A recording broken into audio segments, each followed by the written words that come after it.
अतर कादमी साहब, मैंने सवाल छोड़ा था। राज साहब ने कल भी बात की, बड़े वो सीनियर पार्टी के रहनुमा हैं, सेक्रेटरी जनरल हैं। शाह महमूद कुरैशी साहब के बारे में वो कह रहे हैं कि वो लीड नहीं कर पाएंगे, उनको तो बरीयत मिल गई 9 मई के केसेस में। ये तो बहुत बड़ा केस था जिसमें वो बरी हो गए। देखें, जो मेरी बात हुई है मुख्तलिफ लीडरान से, वो इस कॉन्टेक्स्ट में बात है कि शाह साहब के ऊपर अभी भी 7 से 8 और मुकदमात हैं। और ये तहरीक, आपको पता है कि 5 तारीख को इन्होंने कहा कि हमने पीक तक पहुंचानी है।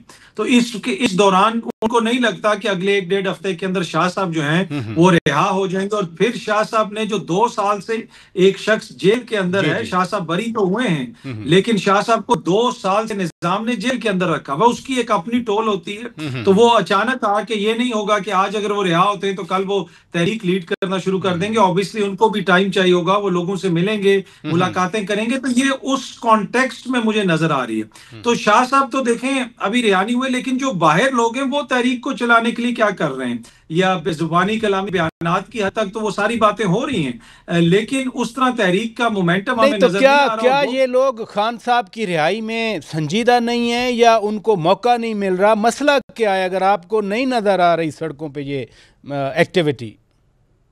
देखें, टू बी ऑनेस्ट, मैं खुदा न खास्ता कभी ये नहीं कहूंगा कि ये कोई भी जमात जो है वो अपने लीडर से संजीदा नहीं है या उनके हवाले से वो मुखलिस नहीं है।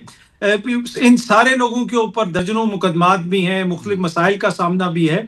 लेकिन इस वक्त कुछ जमीनी हकायक हैं पराचा साहब, वो स्पेस इनको नहीं मिल रही है। और पाकिस्तान में जो तहरीकें चलती हैं, वो किसी की भी तहरीक हो, उसमें जब तक आपको 2 क्वार्टर से सपोर्ट ना मिल रही हो, अदलिया से और इस्टेब्लिशमेंट से, तो आपकी तहरीक नहीं चल सकती।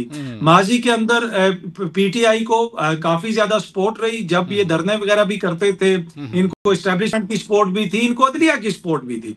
उसके बाद जब मामला तब्दील हुए, दूसरी साइड पे ये दोनों सपोर्ट्स चली गई। तो इन हालात के अंदर मुझे नहीं लगता कि ये अभी तक ये उस तरह संभल पाए हैं कि ये कोई बड़ी तहरीक चला सकें।